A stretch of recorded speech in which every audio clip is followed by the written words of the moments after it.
everyone and welcome back to my channel. I'm Ellie Snake Lady and today I have little Apollonia here with me, who's squiggling about a bit. So she's doing okay, although I've noticed that she is actually getting a cataract in her right eye, and I've pretty much had that confirmed as well. So yeah, so I'm just kind of handling her and still sort of making sure that she's okay and knows my smell.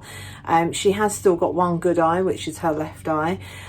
So yeah, I just want her still to be used to obviously me handling her and one thing and another, because I don't know what she can see out of that eye, but hopefully it's you know, it's only a little bit fuzzy, I don't know, but yeah, we'll see how we get on. There's not much that can really be done anyway for a cataract. It's just part of old age, and I know that there was a lady online who said she had a butter stripe, and her butter stripe actually got a cataract at the age of 8. Well, this girl here, Apollonia, is 9.5 years old now. So yeah, it's about that sort of time. It's sad to see them getting older, but you know, everything and everyone does get older, so there we go. So anyway, that's just a little bit about how Apollonia is doing at the minute.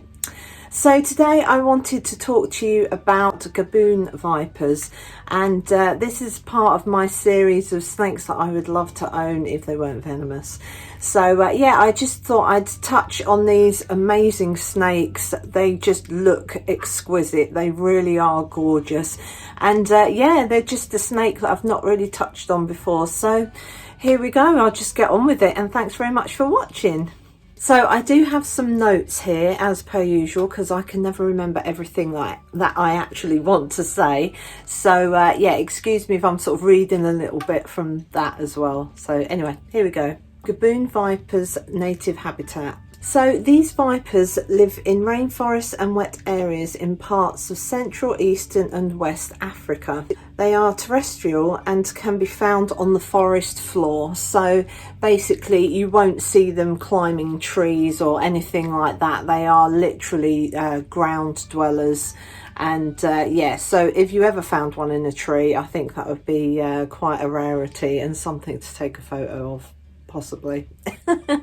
I'm going to describe the Gaboon viper and generally what they look like. The Gaboon viper's coloration is a combination of light and dark brown, pink and purple arranged in diamonds and stripes along its back. Light and dark lines radiate from around its small eyes. It has a short tail, and its broad head mimics a fallen leaf right down to the central vein. This striking pattern is excellent camouflage in the snake's native habitat, helping it blend into the leaf litter on the forest floor. So it is extremely camouflaged. It's amazing at that. If you see, I'm obviously going to be putting up pictures as well, so you can see how well they're camouflaged. I've said all this before, but you just have to be so careful where you walk. Okay, so the size of a Gaboon viper. Gaboon vipers are the largest vipers in Africa, weighing more than 45 pounds, which is about 20 kilograms, and reaching lengths of more than 6 feet, which is 1.8 meters. The largest individuals have heads nearly 6 inches, which is about 15 centimeters across at the widest part. So yeah, again, you can see how their head looks like a fallen leaf. It really is in that sort of shape. And you know, these snakes are just absolutely stunning. They really are. I mean, I've seen this guy online and he keeps Gaboon vipers, and they can be feisty, especially around food time, but I'd say that's normal for all snakes. They always get a bit enthusiastic with their food. But yeah, so they are just absolutely beautiful. So talking about eating and food, let's move on to the Gaboon viper's diet. Gaboon vipers eat small and medium sized mammals and birds, so you know, like mice and that kind of thing. Gaboon vipers are passive hunters, waiting to strike whatever small creatures pass within their range. Most snakes strike and release, but this viper holds on until its prey dies. Gaboon vipers have a placid nature and very rarely bite humans, so that is good to know, because you know, as I say, when you're out on a walk and things like that, you do have to be looking at the floor and looking around you, making sure that what you're seeing is actually what you're seeing, and it's not, you know, a snake in, I was going to say a snake in disguise, but you know, a snake that's camouflaged. So yeah, again, from what I found out, they will not, you know, deliberately go after you and chase you and try and bite you and stuff like that. So they will just probably generally stay away from humans and probably just slither away into the undergrowth. Most bites occur when the snake is stepped on before it has an opportunity to get away.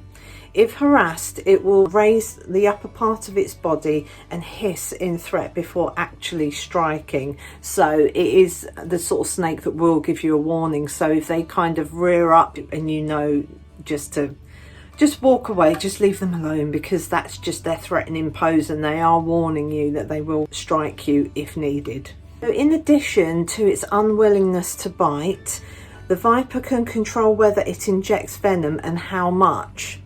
So the result of a strike can range from no effect to rapid death. A hungry snake will strike at almost any movement, so some bites might well be a result of mistaken identity. The Smithsonian's, I don't know if I'm pronouncing that right, National Zoo, Gaboon vipers eat mice and rats, which is normal. I think a lot of you know, snakes that are kept and stuff, they will get fed mice, rats, you know, you can get chicks and stuff like that they'll eat, and that's generally the sort of food that they eat. That's their sort of prey that they go after as well in the wild. So a couple of little facts here for you. So their lifespan, I think they can get to be about 20 years old, which I would say is an average for a lot of snakes. Not all, obviously, because I mean, you've got like hoggies that can sort of, I think they live to be about 15 at the most.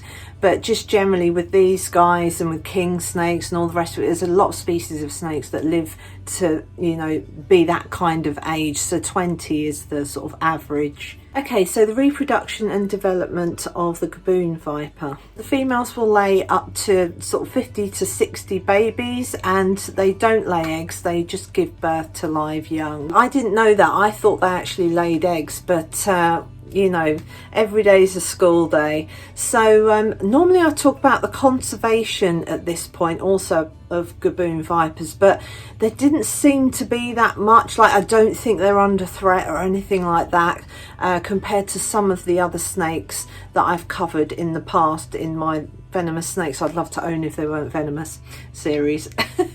So yeah, as far as I know, they're, you know, they're not endangered or anything like that, so that is good to know. And obviously I've spoken of people that keep Gaboon vipers, so they'll obviously breed them and just, you know, keep that species going, which is great. So I think snakes are really important to the ecology of a lot of places.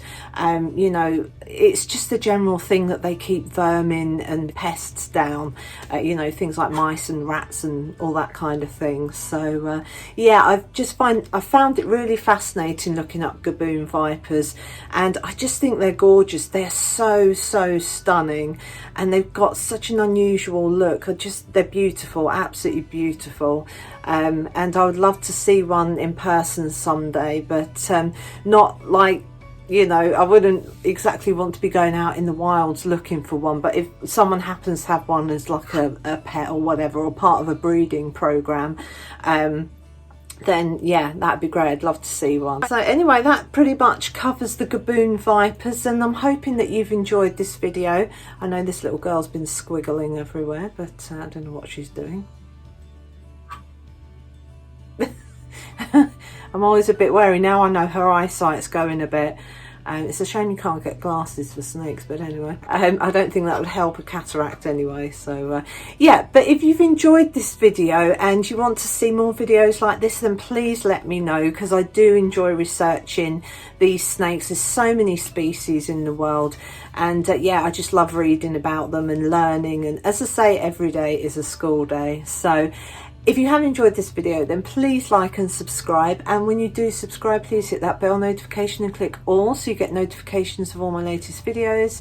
And if you've got any comments or questions or anything like that, even video ideas, anything like that, then just, you know, pop them in the comments section below and I'll read them and I'll do my best to answer any questions you have. But for now, from myself and a very squiggly Apollonia, let's see if she'll face the camera. There we go.